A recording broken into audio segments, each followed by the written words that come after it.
Bienvenidos a la historia de uno de los casos más extraños de la historia de los Ozarks de Missouri. Antes de empezar, comenta desde dónde lo ves y la hora exacta en que escuchaste esta historia. Queremos saber qué lugar y qué hora del día o de la noche son más frecuentes estos avistamientos documentados. El verano de 1898 en los Ozarks se sentía más pesado de lo normal. El calor húmedo envolvía la zona como una manta mojada, calando en la madera de Thorn Creek, un pueblecito minero acurrucado en las colinas al suroeste de Springfield. El termómetro no había bajado de los 90 grados en semanas y el aire estaba tan húmedo que se podía cortar con un cuchillo. Era el tipo de calor que te hacía moverte más lento, hablar más bajo, medir tus palabras. Pero para quienes se hospedaban en el Hotel Epstein en Pinewood Trail, el silencio provenía de algo más que del calor. La casa era de Montgomery Epstein, un hombre de negocios de 63 años que había llegado a la zona en 1879 en plena fiebre del plomo. Hijo de inmigrantes alemanes en Filadelfia, Epstein había amasado su primera fortuna fabricando textiles antes de ver la oportunidad en las florecientes operaciones mineras del sur de Missouri.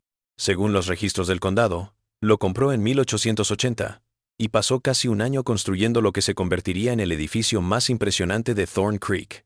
El hotel se elevaba entre las estructuras más humildes del pueblo, con su arquitectura victoriana. Un amplio porche envolvente, sostenido por columnas ornamentadas, altas ventanas protegidas por rejas de hierro y un jardín trasero que, según los lugareños, una vez fue exuberante. Pero ahora las malas hierbas crecían en los parterres abandonados, y las enredaderas trepaban por los muros desconchados, proyectando sombras que parecían moverse al anochecer. El exterior, que una vez fue blanco, se había desvanecido en un enfermizo tono amarillo grisáceo que hacía que todo pareciera viejo y decadente. Los periódicos locales, en 1881, cuando el hotel abrió por primera vez, lo aclamaron como un faro de sofisticación metropolitana en nuestra pequeña comunidad minera, y que atraería un tipo más refinado de visitante a Thorn Creek. El Springfield Republicano dijo que el señor Epstein no ha escatimado en gastos para construir residencias dignas de St. Louis o Chicago. Era normal que los transeúntes apresuraran el paso al lado del hotel, sobre todo de noche. No había ninguna razón para ello, nada que pudiera poner en palabras. Era más una sensación, una incomodidad sutil, como si el edificio estuviera observando a sus transeúntes. Los lugareños a veces se cambiaban al otro lado de Pinewood Trail al pasar por el hotel después del anochecer, una práctica que se volvió tan normal que apenas se mencionaba o reconocía. Entrevistas que el historiador Wallace Pritchard realizó en 1959 con antiguos residentes de la zona revelaron que incluso antes de los trágicos acontecimientos de octubre de 1898, el hotel ya poseía una reputación peculiar. Josephine Garner, una lavandera que trabajaba para familias adineradas de Thorn Creek, dijo que el hotel siempre fue diferente. Las sábanas que lavaba para ellos siempre olían, no a suciedad en el sentido ordinario, sino a tierra y hierba seca, incluso cuando estaban limpias. Y agregó, el señor Epstein siempre me entregaba la ropa en mano, nunca dejándome ir más allá de la puerta de servicio. Una vez llegué antes de tiempo y eché un vistazo a la cocina. Todo estaba demasiado limpio, demasiado perfecto, como si nunca hubieran cocinado allí, pero sé que servían comidas a los huéspedes todos los días. Otro residente, Bartholomew Miller, que regentaba la tienda general frente al hotel, recuerda, Epstein era exigente con sus provisiones. Exigía sales raras, hierbas desconocidas, montañas de velas de cera de abejas, cuando todos los demás se habían pasado al queroseno, e insistía en importar determinados productos de Europa, por caros que resultaran, cuando existían sustitutos locales. Pero lo más extraño era cómo el hotel tragaba sin dejar rastro. Otros lugares de su tamaño tendrían basura que tirar, botellas vacías, restos de comida. El Hotel Epstein apenas producía una caneca de basura a la semana. Miller también recordó lo extraño que era el funcionamiento del hotel. Uno esperaría que un hotel recibiera entregas regulares: comida, ropa de cama, carbón para la caldera. Pero el lugar de Epstein recibía envíos extraños, a menudo de noche. Cajas pesadas de madera, marcadas con símbolos extraños. Todo lo hacía Epstein, en vez del botones. Y siguió. Cuando llegaban viajeros de negocios, gente que había visto hoteles en todo el país, a menudo se registraban temprano, pálidos y agotados. Me acuerdo de un viajero que me dijo, antes duermo en los establos que volver a pasar la noche allí. Cuando le pregunté por qué, negó con la cabeza. Las paredes no están bien. La historia oficial en los archivos del condado era simple. Montgomery Epstein dirigía el hotel solo tras la muerte de su esposa, Millicent Epstein, en 1896. Sin herederos, se dedicó a gestionar la finca y apenas se dejaba ver en la ciudad. Sus salidas eran tan solo para diligencias al banco o al correo, siempre vestido de negro, haga el tiempo que haga, siempre con su bastón con pomo de plata, siempre distante. Lo que le conocieron le retrataron como impecablemente cortés, pero reservado, con un acento que delataba una educación europea, aunque nacido en América. En el censo de 1880, el hogar Epstein se enumera como compuesto por Montgomery, de 45 años, Millicent, de 42, y 4 empleados domésticos que residían en la propiedad, un cocinero, un ama de llaves, un jardinero y un botones. Para 1890, el personal doméstico se había reducido a solo 2, la ama de llaves, Florence Grady, y el botones, Silas Merritt. Tras la muerte de Millicent, Florence también partió, dejando solo a Silas como personal fijo, aunque era conocido que Epstein contrataba personal temporal de la cercana Springfield para eventos más grandes o temporadas altas. Los detalles de la muerte de Millicent Epstein son contradictorios. En el certificado de defunción oficial, firmado por el Dr. Point, Harrison Wells, el 3 de febrero de 1896, la causa de la muerte se declaró como paro cardíaco por fiebre tifoidea. Pero un informe médico más completo en los archivos del antiguo Colegio Médico de Springfield llega a describir síntomas que van mucho más allá de lo que podría considerarse una simple fiebre. El informe indica: la paciente presenta episodios de agitación extrema intercalados con letargo profundo. Dice ver cosas, que hay algo en las paredes, observándola. Las pupilas no reaccionan a la luz y la piel está pálida. Lo más preocupante es que en sus momentos de delirio a veces habla en un idioma que este médico no conoce. Cuando está consciente la CA. Epstein suplica que no la lleven de vuelta al hotel. Me está esperando allí. Su marido dice que son solo alucinaciones provocadas por la fiebre. El registro de entierro del cementerio de Oakwood en Springfield indica que Millicent fue enterrada el 5 de febrero de 1896 en una ceremonia privada a la que asistieron únicamente Montgomery Epstein y el ministro oficiante, el reverendo Collins, de la primera iglesia presbiteriana. No hubo obituario en los periódicos locales y no se publicó anuncio fúnebre, omisiones extrañas para una mujer del calibre social de Millicent. Cuando los vecinos curiosos le preguntaron por ello, Epstein al parecer respondió que su esposa les había pedido que mantuvieran la sencillez en la muerte, como en la vida, y que las manifestaciones públicas de duelo iban en contra de sus deseos. El 17 de octubre de 1898, un huésped del Hotel Epstein, Jeremiah Holloway, un vendedor ambulante de St. Louis, no salió de su habitación. Al principio nadie le dio importancia. Los viajeros a veces se quedan dormidos o se quedan en sus habitaciones. Pero cuando su ausencia se prolongó durante todo el día y se perdió una importante reunión de negocios en las oficinas de la compañía minera Thorn Creek, la secretaria de la empresa, Abigail Winters, envió al botones del hotel, Silas Merritt, a que comprobara el estado del señor Holloway. Holloway, de acuerdo con los registros de la empresa para la que trabajaba, Westmoreland Mining Supply Company de St. Louis, 38 años, soltero, uno de sus mejores vendedores. Le acompañaba desde hacía 11 años y sus viajes trimestrales a las minas del sur de Missouri eran parte de su territorio. La correspondencia de la empresa muestra que se esperaba que regresara a St. Louis a más tardar el 20 de octubre, habiendo terminado sus asuntos en Thorn Creek y sus alrededores. Su jefe lo calificó de metódico hasta la exasperación y hombre de costumbres inquebrantables, lo que hizo que su desaparición fuera aún más desconcertante. Lo que Silas descubrió, o más bien lo que no descubrió, desencadenaría una serie de acontecimientos que grabarían para siempre en la memoria de Thorn Creek, aunque con el tiempo muchos preferirían olvidar. Como relata el informe del sheriff del 19 de octubre de 1898, guardado en la oficina del sheriff de Thorn Creek, y más tarde trasladado al Archivo Histórico Estatal. Silas llamó a la puerta de la habitación 217 durante varios minutos y no obtuvo respuesta. Al ver que la puerta no estaba cerrada con llave, solo cerrada, el botones entró llamando a Holloway. La señorita Winters se quedó en el pasillo, a la distancia apropiada para una dama de su rango, pero lo suficientemente cerca para ver. La habitación estaba limpia, como si la hubieran preparado para nuevos huéspedes. Sobre el escritorio, al lado de la ventana, un vaso de agua a medias. No había signos de lucha. No había señales de Jeremiah Holloway. La cama no había sido tocada la noche anterior. Las sábanas estaban lisas, las almohadas intactas. El maletín de Holloway estaba abierto en el portaequipajes, con ropa doblada y pertenencias en su interior. Sus folletos de ventas, catálogos, formularios de pedido y muestras de piezas más pequeñas de equipos de minería estaban apilados en el escritorio. El informe del sheriff, redactado por el ayudante Marcus Tanner bajo la dirección del sheriff Bartholomew Quinn, describe la escena con una frialdad casi clínica, pero con un detalle peculiar. El botones informa que al ingresar a la habitación, el reloj sobre la repisa de la chimenea se detuvo a las 3:17, al igual que el reloj de bolsillo en la mesita de noche.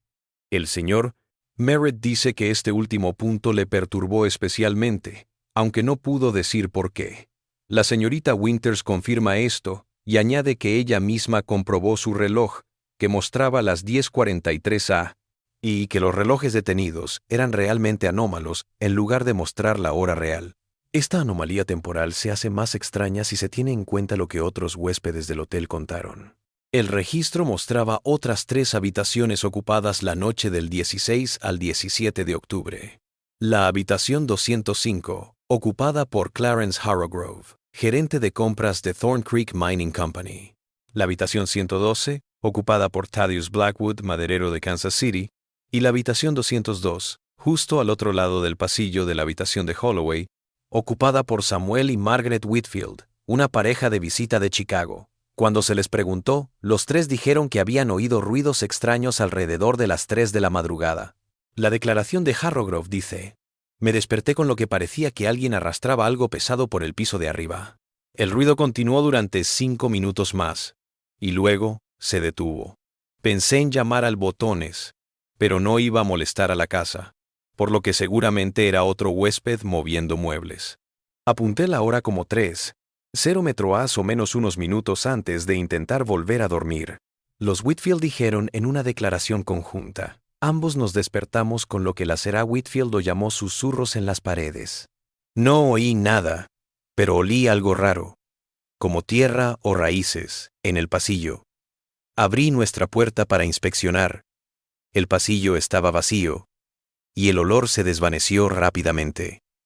Holloway estaba cerrada. Eran las 3:15 a.m. Blackwood, cuya habitación en el primer piso estaba más alejada de la habitación 217, dio el informe más vago. «Duermo mal cuando viajo, y estaba despierto leyendo un periódico, cuando oí algo que sonaba como alguien corriendo por el pasillo. Abrí mi puerta, pero no había nadie. El reloj de péndulo en el hall marcaba las 3. Regresé a la cama poco después, y no escuché nada más fuera de lo normal». Silas inspeccionó cada rincón de la habitación, pero no había nadie. Fue en el armario donde observó algo fuera de lo normal. Una vieja maleta de viaje de cuero abierta. Le pareció extraño, ya que el señor Holloway era un hombre organizado con sus cosas. La maleta contenía artículos de aseo y algunas cosas pequeñas: una navaja de bolsillo, un alfiler de corbata de plata, gemelos, todo colocado con gran cuidado. La inspección posterior del sheriff en el hotel descubrió rasgos arquitectónicos extraños. A diferencia de los hoteles comunes de la época, todos cortados por el mismo patrón, el Hotel Epstein había sido claramente concebido para algo más que para alojar huéspedes. Los pisos estaban cubiertos de mármol italiano importado en las áreas comunes y pasillos. Las paredes estaban empapeladas con un tipo de papel que, según expertos consultados años más tarde, estaba teñido con unos colorantes raros que lo hacían muy resistente a la decoloración. La luz se suministraba con lámparas de gas, dispuestas de tal modo que aún en días nublados, el interior recibía luz suficiente y sin sombras violentas. El informe del sheriff Quinn menciona algunas características arquitectónicas inusuales. El edificio tiene más habitaciones ocultas de lo que uno podría esperar.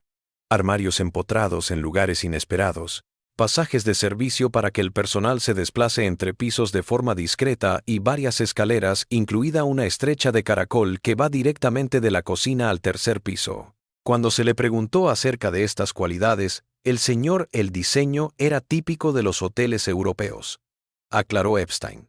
Discreto, eficiente en el servicio. Pero lo más extraño era la forma en que estaba dividido el sótano. El hotel abarcaba una gran superficie, pero el sótano accesible solo cubría aproximadamente la mitad. La otra mitad, según los planos arquitectónicos de la época, sería simplemente tierra apisonada. Pero la pared que dividía en dos partes la estructura no se alineaba con ninguna pared superior del edificio, lo que generó una forma asimétrica que intrigó a los arquitectos que más tarde la analizaron. Aún más misteriosa era una pequeña puerta de madera oscura, casi invisible, en la pared divisoria, siempre cerrada con llave por Epstein.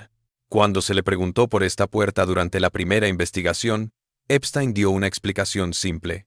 Esa parte no tiene nada de interés, solo un trastero para muebles viejos y cosas personales que he ido acumulando a lo largo de los años.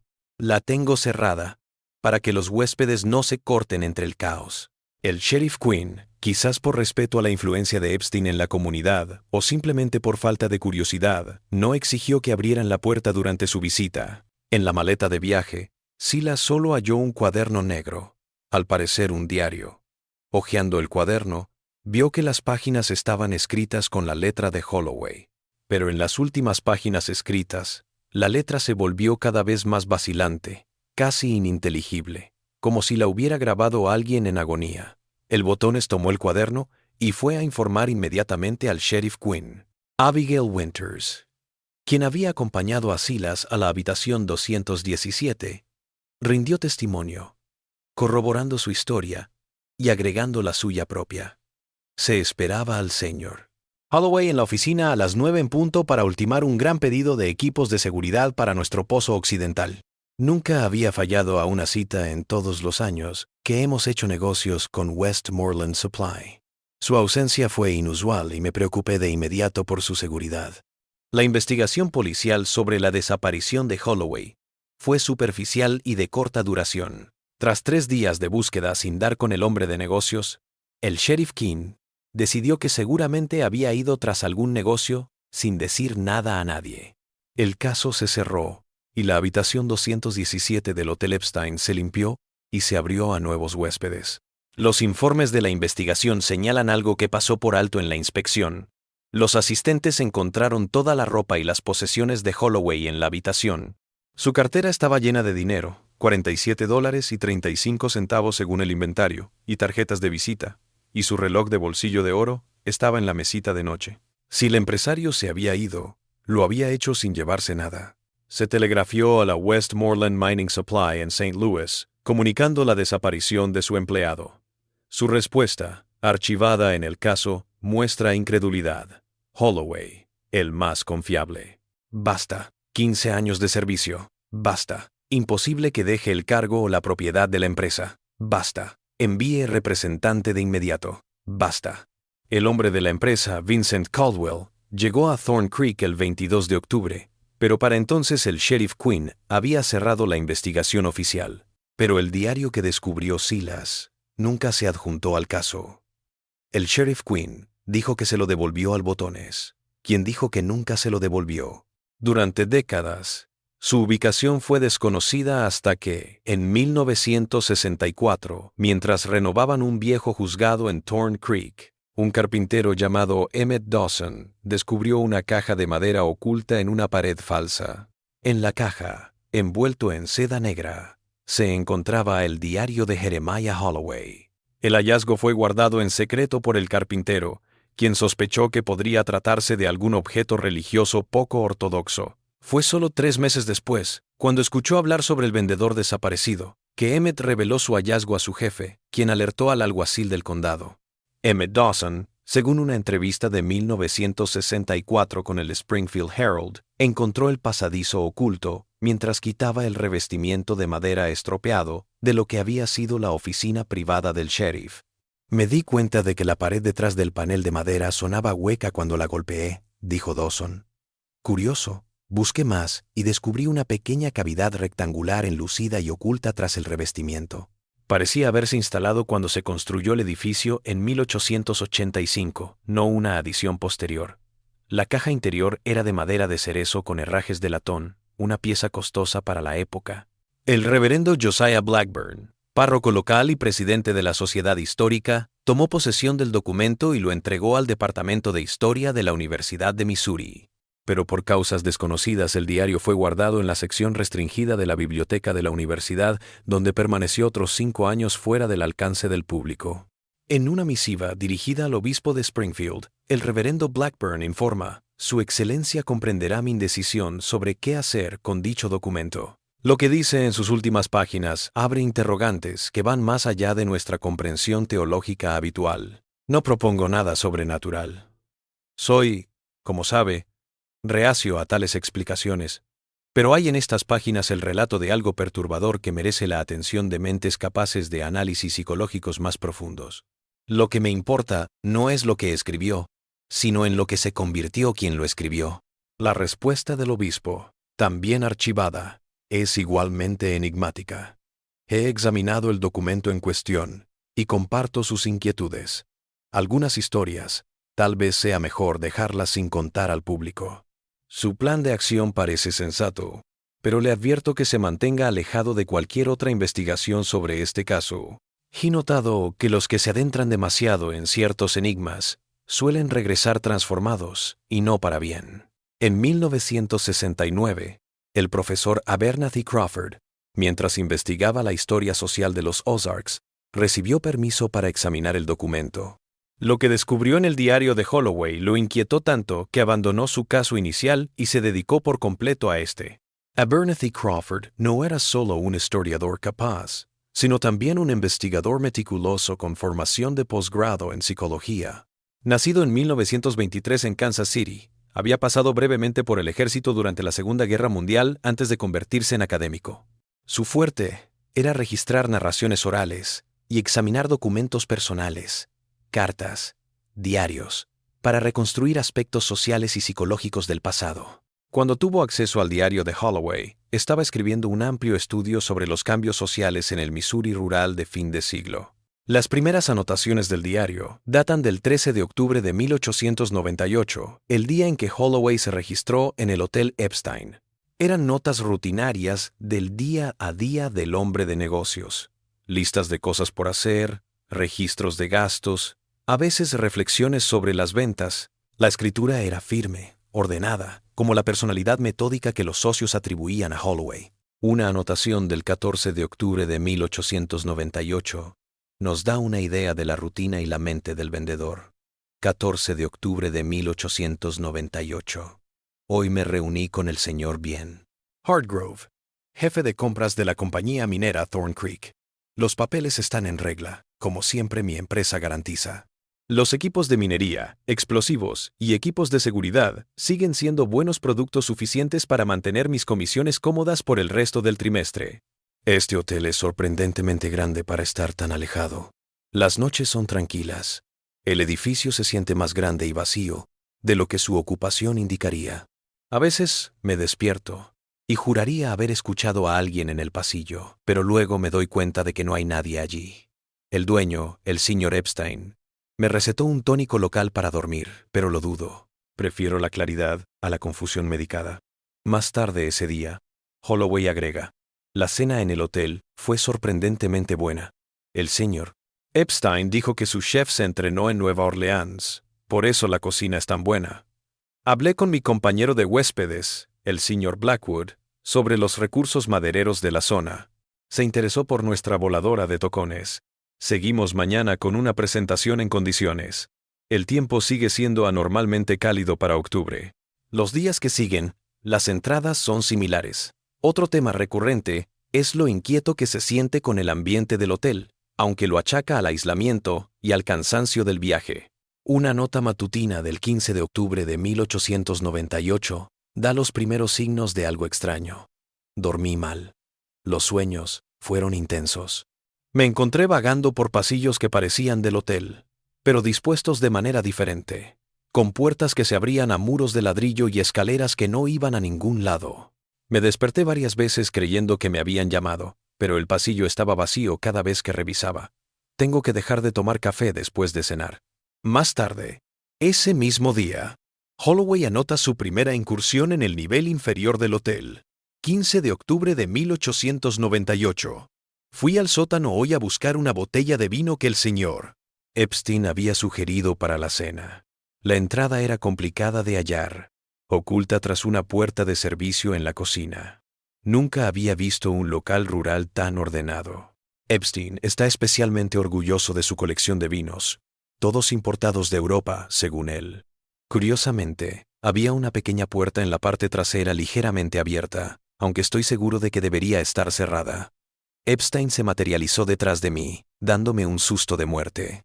Parecía molesto de verme allí, aunque él mismo me había dado las instrucciones.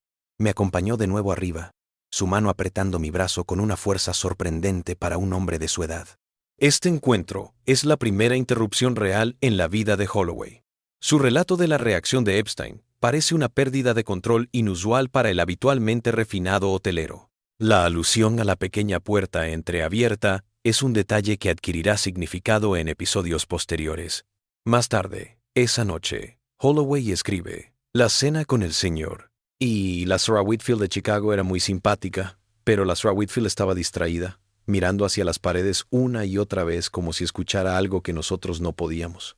Cuando le pregunté si todo iba bien, sonrió y dijo que solo estaba cansada del viaje. El señor Epstein la sirvió con diligencia durante la comida, rellenando su copa de vino más de lo habitual. Los Whitfield se retiraron temprano, alrededor de las 8:30. Me quedé en la sala leyendo hasta las 10 y volví a mi habitación. Los pasillos están más oscuros de lo normal esta noche, a pesar de las lámparas de gas. Pero desde el 16 de octubre, el tono de las publicaciones comenzó a alterarse ligeramente. Holloway empezó a notar cosas raras, ruidos en la noche, una sensación constante de ser observado, cosas que juraría que cambiaban de lugar cuando no estaba mirando. 16 de octubre de 1898. Por la mañana, mi kit de afeitado estaba colocado de manera distinta a como lo había dejado. La navaja estaba sobre la jabonera en vez de a un lado, como yo acostumbro. Un detalle menor pero extraño, ya que soy sistemático con estos ajustes. Le dije esto a Silas, el botones, quien dijo que probablemente había movido mis cosas sin darme cuenta mientras dejaba toallas limpias. Asentí, no recordaba haber pedido ropa de cama extra. Más tarde, ese día, la reunión con la junta directiva de Thorn Creek Mining Company fue fructífera. Realicé un pedido de equipo de seguridad que supera mi cuota trimestral. Debería estar feliz, pero en cambio estoy inquieto. De vuelta en el hotel, el jardín se ve diferente. La forma en que estaba dispuesta la cama de flores descuidada parecía haberse movido, aunque no puedo decirte cómo. Cuando le dije esto a Epstein, me miró de forma extraña y me dijo: el hotel se adapta a sus necesidades, una forma de decir las cosas un tanto peculiar que se me quedó grabada. Esa noche las palabras de Holloway se vuelven más inquietantes. 16 de octubre de 1898. Por la noche, de nuevo el ruido, como de uñas rascando la madera, en las paredes. Le dije a Epstein y lo atribuyó al viejo edificio acomodándose. Pero ¿por qué siempre a medianoche? Encontré mi reloj de bolsillo en el escritorio esta mañana, a pesar de que recuerdo haberlo dejado en la mesita de noche antes de acostarme.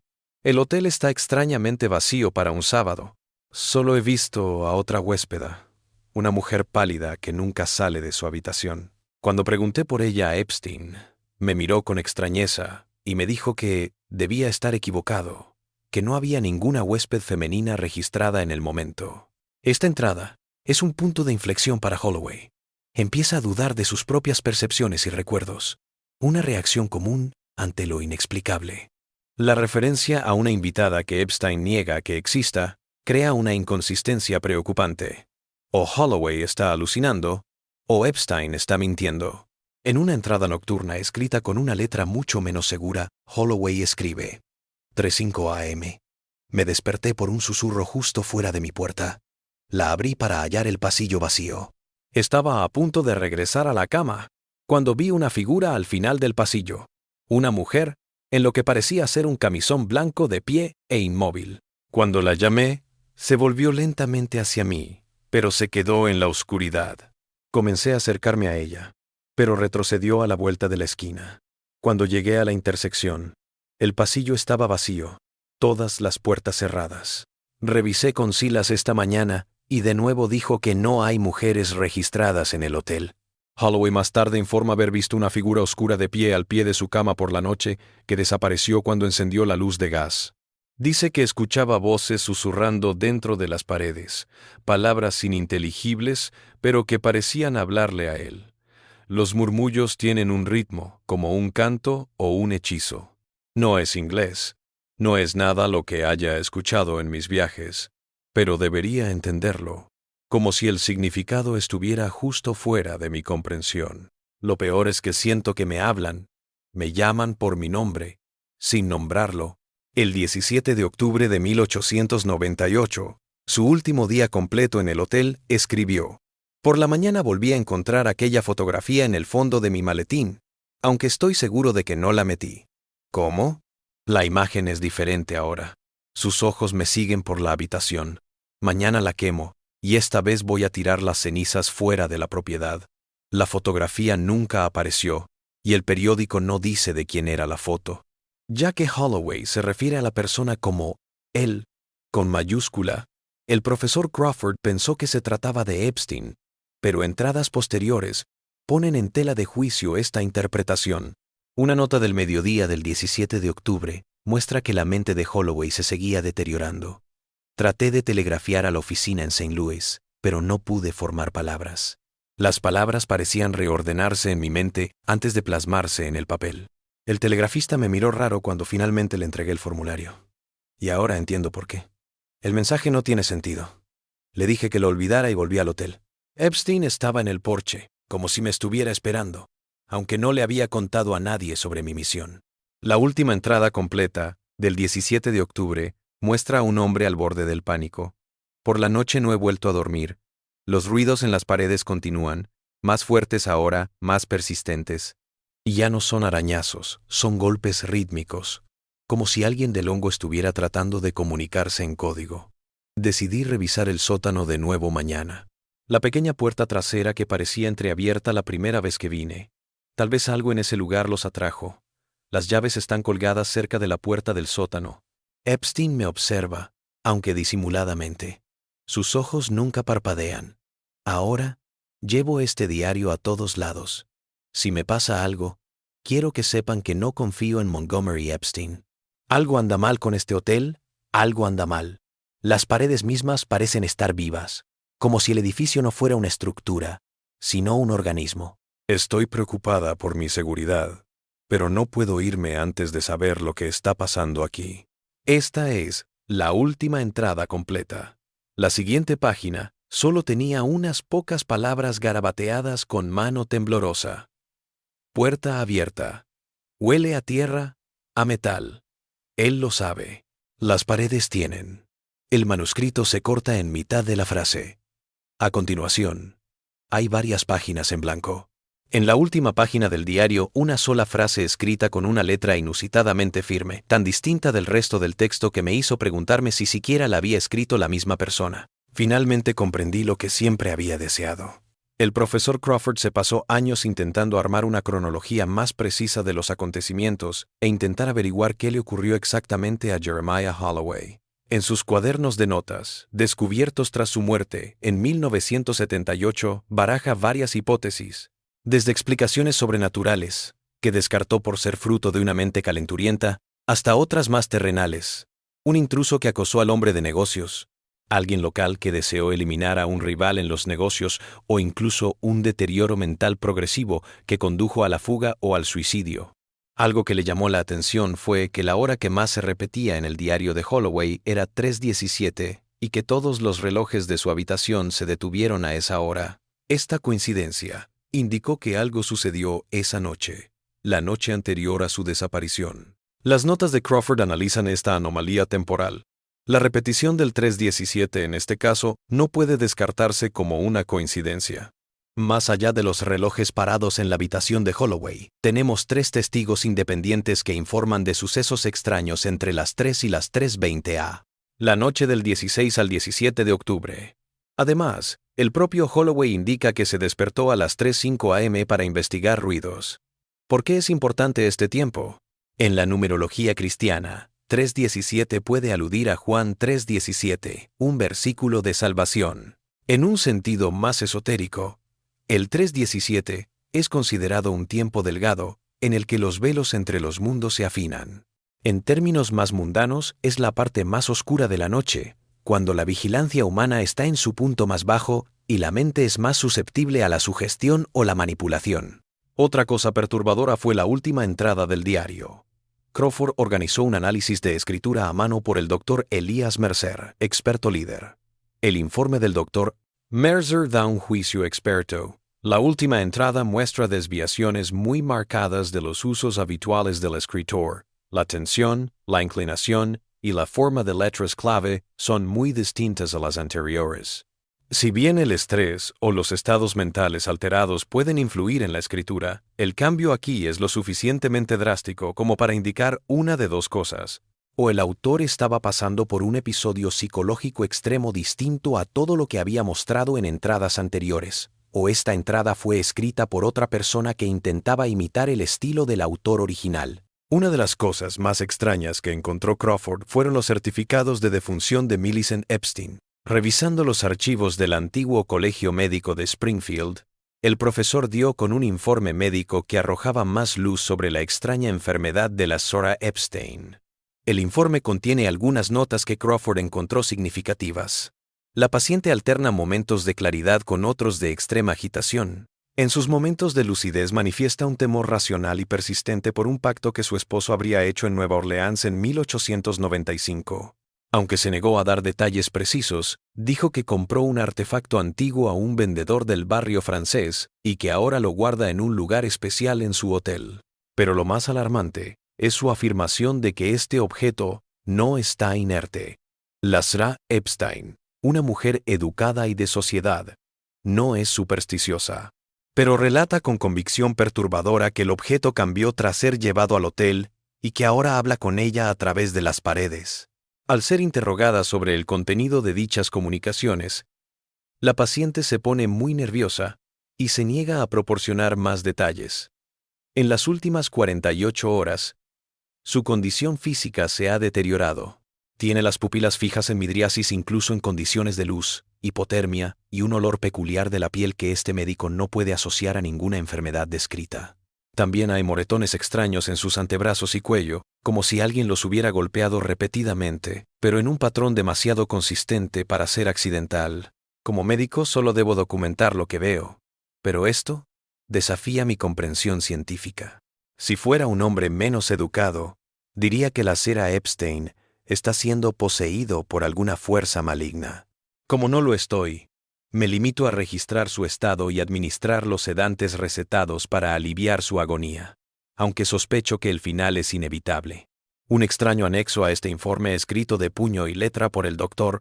Wells, pero en una nota separada no archivada con el colegio médico, declaró: la paciente falleció exactamente a las 3:17 am.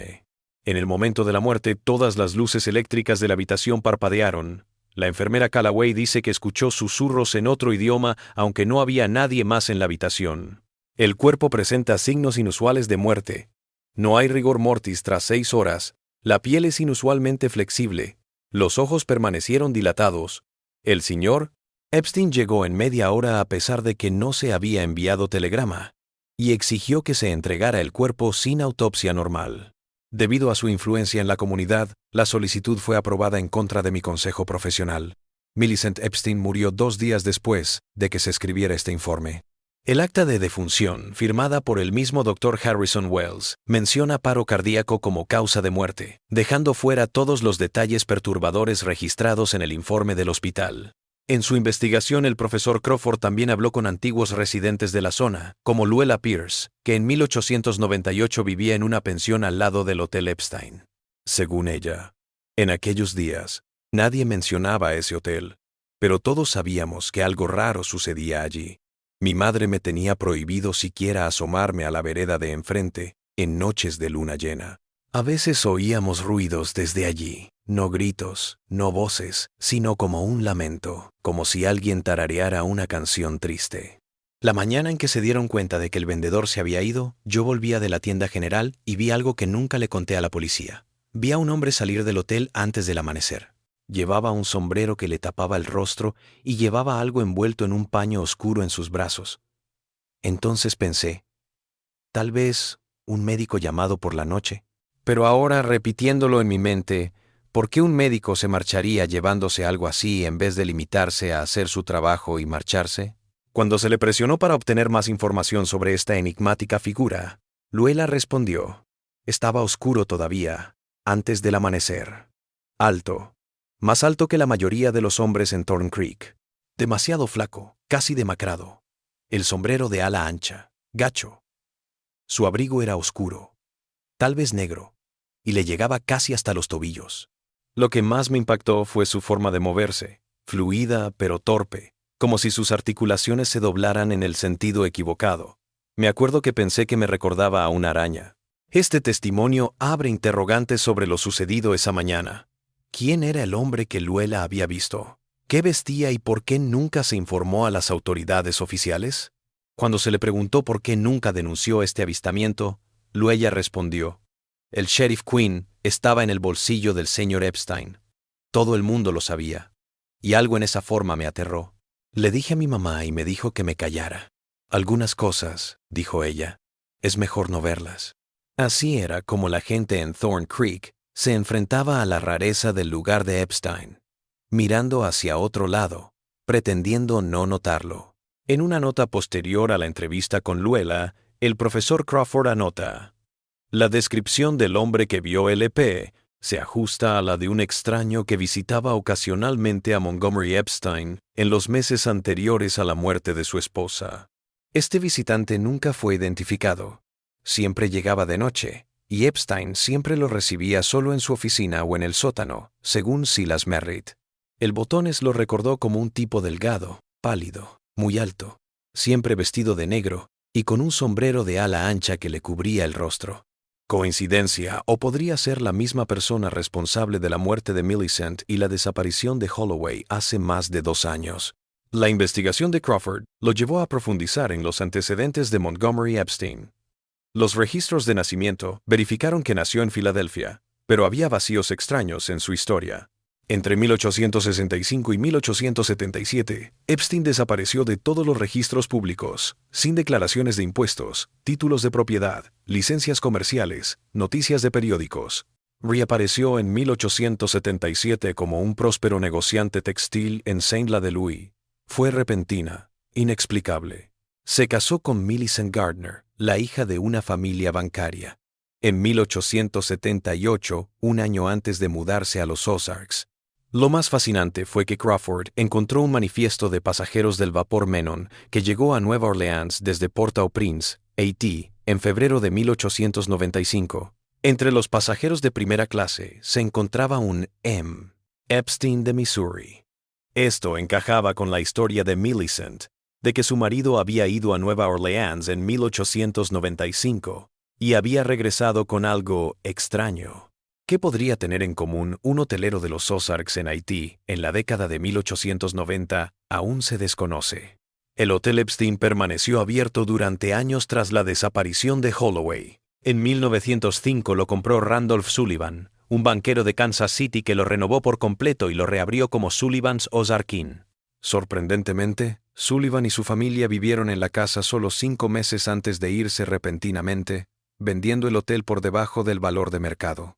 Cuando le preguntaron por qué se habían mudado, Randolph Sullivan habría dicho solamente que el edificio no era para una familia en paz.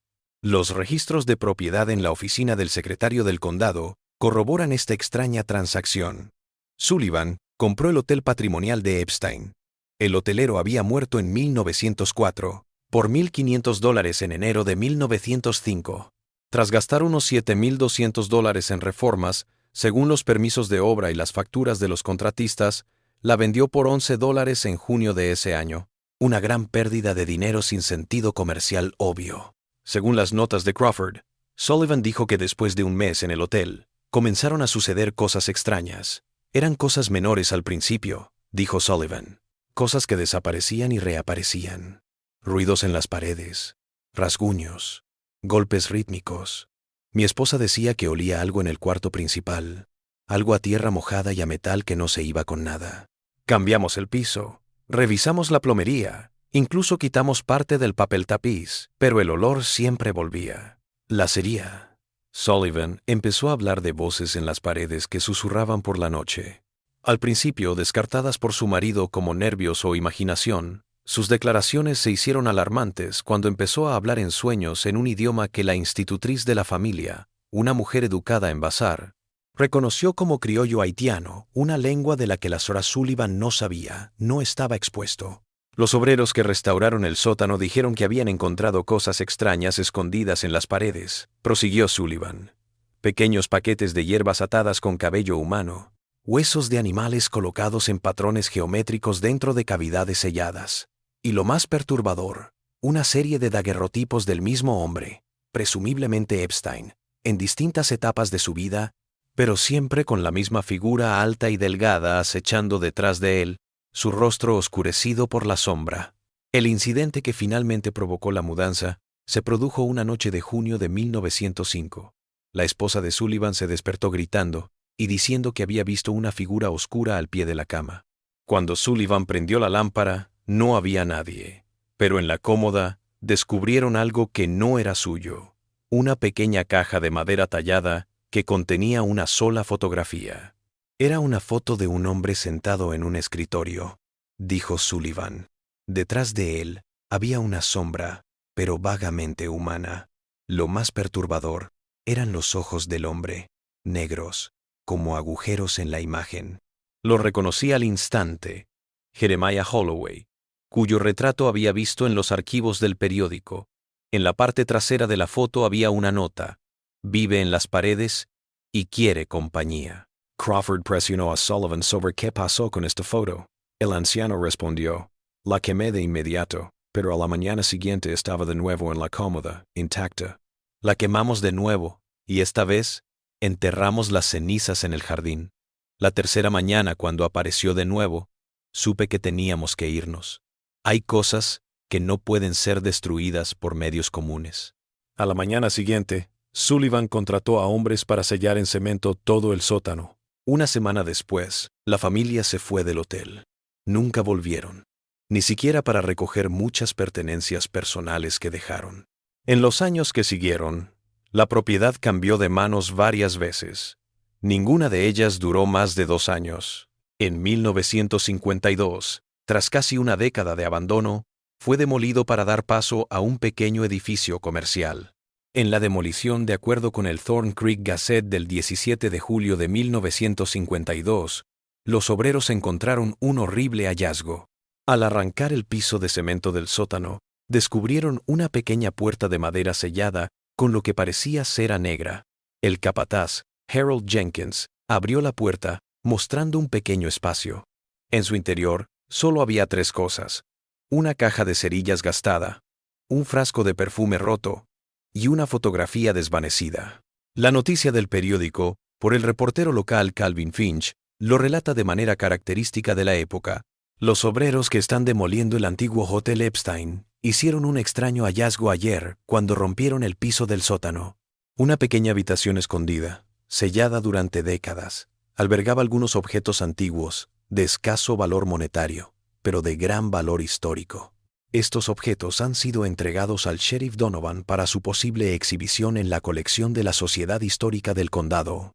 La única información que se tiene de la fotografía la dio el mismo Jenkins en una entrevista que realizó el profesor Crawford en 1968.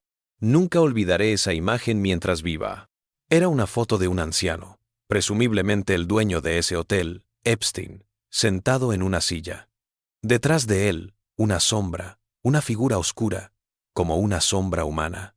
Lo más perturbador eran los ojos del anciano en la foto, negros, como agujeros en la imagen. Y había una nota en la parte de atrás de la foto, pero estaba tan desvanecida que solo pude leer algunas palabras. Promesa cumplida. entre muros. Jenkins, un tipo rudo y pragmático de más de 40 años en la construcción, se movió incómodo al mencionar la fotografía. No soy supersticioso, profesor, dijo.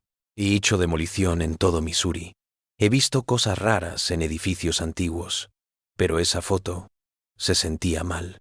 Cuando la mirabas, jurarías que te miraba de vuelta. Jenkins también reveló algo que dejó fuera de la prensa. Junto con la imagen, había lo que parecía una pequeña caja tallada en hueso. La caja estaba vacía, salvo por una capa de polvo oscuro en el fondo.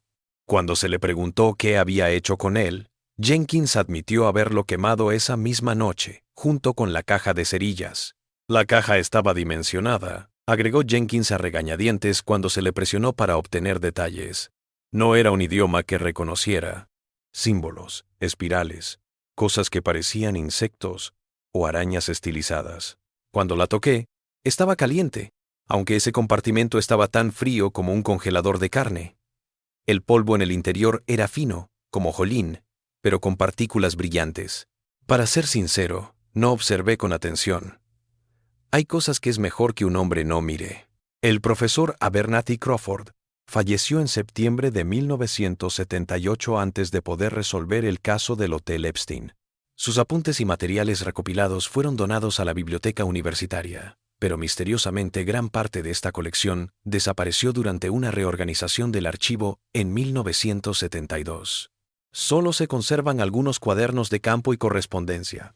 La razón que dio la universidad para esta desaparición, en un memorando del bibliotecario jefe al presidente del Departamento de Historia, fue limitaciones de espacio y dar prioridad a materiales de mayor significado histórico. Pero eso no explica la desaparición selectiva.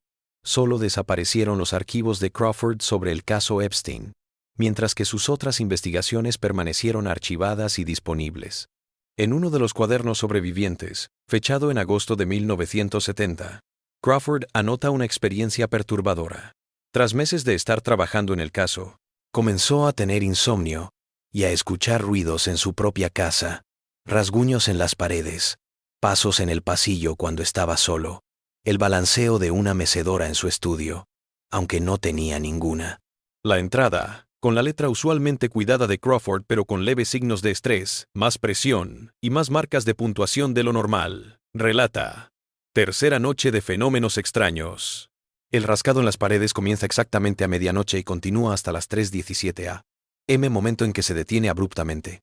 El ritual es siempre el mismo. 3 rasguños lentos, 3 rápidos, pausa, repetición. Mi mente racional dice ratones, pero la exactitud del tiempo y el patrón desafían la explicación zoológica. Más inquietante es el sueño recurrente. Un pasillo interminable con puertas numeradas exactamente como lo describe Holloway, con la 217 al final. En el sueño sé que no debo abrir esta puerta, pero voy hacia ella con la llave en la mano. En su última entrada conocida sobre el caso, anota: soñé con él anoche. Montgomery Epstein se encontraba de pie en el sótano del hotel frente a esa puerta. Me miró a los ojos y dijo: ustedes dos hicieron una promesa, profesor. Cuando desperté, había una caja de cerillas exactamente igual a la que se mencionaba en el informe de demolición en mi escritorio. No sé cómo llegó. Mi casa estaba cerrada. Mañana finalizo la investigación. Hay preguntas que no deben responderse. Secretos que deberían permanecer enterrados. Holloway lo captó demasiado tarde. Aún tengo tiempo.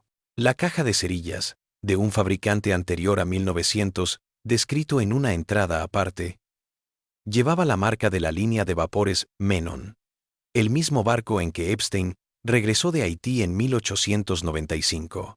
La madera se veía antigua, pero intacta, la superficie de fricción sin usar. En su interior había una sola cerilla y un trozo de papel amarillento en el que estaban escritas las palabras «Las paredes tienen ojos», en lo que parece ser la letra de Jeremiah Holloway.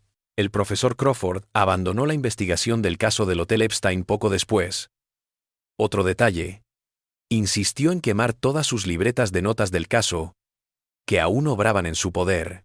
Evitó trabajar de noche, llenó su casa de luz y desarrolló una aversión casi fóbica a los lugares cerrados como sótanos y áticos. El mayor cambio en su comportamiento, dijo su ayudante Diana en una carta privada, fue cómo interactuaba con las paredes. Nunca se sentaba de espaldas a una pared. Se interrumpía en medio de una conversación para mirar una pared como si la estuviera escuchando. Y en más de una ocasión, contrató a profesionales para que inspeccionaran sus paredes en busca de anomalías estructurales. También quitó todas las fotos de su casa, fotos familiares, fotos de grupos académicos, todo, y lo guardó en su oficina en el campus. Cuando le pregunté por qué, dijo, solo me respondió que las imágenes guardan recuerdos de lo que han visto. Lo que le ocurrió a Jeremiah Holloway en octubre de 1898 nunca se supo con certeza. Su cuerpo nunca fue hallado. Los archivos oficiales todavía consideran su caso como una desaparición. En 1960, un periodista del St. Richard Newton del St. Louis Post-Dispatch trató de reabrir el caso. Localizó y entrevistó a Silas Merritt, el botones que descubrió la habitación vacía en 1898. Silas, ahora de 85 años, le reveló a Newton algo que nunca antes había revelado. Cuando entré en esa habitación de hotel, supe que algo andaba mal. No era solo el silencio. No era solo la ausencia del caballero. Era como si la habitación estuviera respirando. Las paredes parecían latir muy suavemente, como un corazón muy lento. Y había un olor, no a muerte o enfermedad, sino a tierra recién cavada y cera de velas. Lo más extraño fue lo que encontré en su habitación. La cama estaba hecha como si nadie hubiera dormido en ella. Sobre la almohada, una sola cosa. Una llave vieja, grande, probablemente del sótano. Y al lado de la llave, pequeñas manchas de un líquido oscuro, que preferí pensar que era tinta. Según las notas de Newton, Merritt se agachó después de la entrevista formal y susurró, Epstein no era humano, ¿sabes? No al final. Lo que fuera que estuviera en esas paredes, se metió en él. Sus ojos cambiaron. Lo vi una vez, muy tarde, cuando creía que nadie observaba. Estaba de pie en el espejo del pasillo, solo de pie, sin moverme, sin parpadear, durante más de una hora. Cuando finalmente se movió, no se movió como una persona, fue como algo que te guía, aprendiendo cómo funcionan las piezas. Silas también le reveló al periodista algo que había ocultado a la policía en 1898 por miedo a que lo tacharan de supersticioso o loco. Cuando fui al sótano a revisar si el señor Holloway podría estar presente, observé que la pequeña puerta trasera, la que el señor Epstein siempre dejaba entreabierta su puerta, el olor a tierra mojada emanaba de ese lugar. Me acerqué cautelosamente, pero algo me impulsó a mirar. El espacio detrás de la puerta era pequeño, como un armario empotrado, pero parecía extenderse más allá de lo que el hotel debería permitir. Las paredes interiores eran de tierra apisonada, no de mampostería como el resto del sótano. En el centro, algo que no pude reconocer de inmediato. Era como una cajita tallada en un material que no era ni madera ni metal. A su lado, una foto boca abajo. No toqué nada. Algo en ese lugar me produjo un miedo visceral, algo que no puedo explicar. Cerré la puerta, subí corriendo las escaleras, y jamás volví a ese sector del hotel. El artículo de Richard Newton sobre el caso apareció en julio de 1960, pero no logró atraer la atención que esperaba. Una extraña coincidencia fue la muerte repentina de Newton 3 meses después de la publicación de su artículo. En el certificado de defunción, se declaró que falleció mientras dormía por un ataque al corazón a los 43 años. Pero un compañero de la sala de redacción le reveló al profesor Crawford que en las semanas previas a su fallecimiento, Newton se había vuelto cada vez más paranoico, diciendo que escuchaba ruidos extraños en su departamento y que se sentía observado. Este compañero, James Harrison, relató en la entrevista con Crawford, Rick cambió después de ese viaje a Thorn Creek. Siempre había sido un tipo jovial, rápido para bromear, pero volvió cambiado, más reservado. Empezó a tapar los espejos de su despacho, aduciendo que los reflejos le molestaban a la vista. Una semana antes de morir, me enseñó algo que tenía guardado en el cajón de su escritorio. Una foto antigua que dijo que había encontrado entre sus papeles de investigación, pero que no recordaba haber recogido. Mostraba a un hombre sentado en un escritorio. su rostro parcialmente oscurecido pero identificable como el vendedor de su artículo. Detrás de él se erguía una figura alta y delgada que, bueno, no se veía bien. Las dimensiones estaban mal en alguna parte. Rick la había metido en un sobre y la había guardado en una caja de metal. «Sigue saliendo», me dijo. «Hoy, en el lugar del Hotel Epstein, hay unos pequeños almacenes. Los empleados más antiguos bromean sobre sucesos extraños que ocurren por la noche. Mercancía movida. Ruidos de pasos en el piso de arriba cuando el lugar está vacío. El constante olor a perfume rancio que parece emanar de las paredes». La gerente actual, Margaret Reynolds, dice que estos incidentes se intensifican en ciertas épocas del año, especialmente en octubre, el mes en que desapareció Holloway. «Es algo que todo el que trabaja aquí un tiempo acaba por percibir», afirma. «No aterrador, más inquietante, como si nunca estuvieras solo en el edificio, aunque lo estés.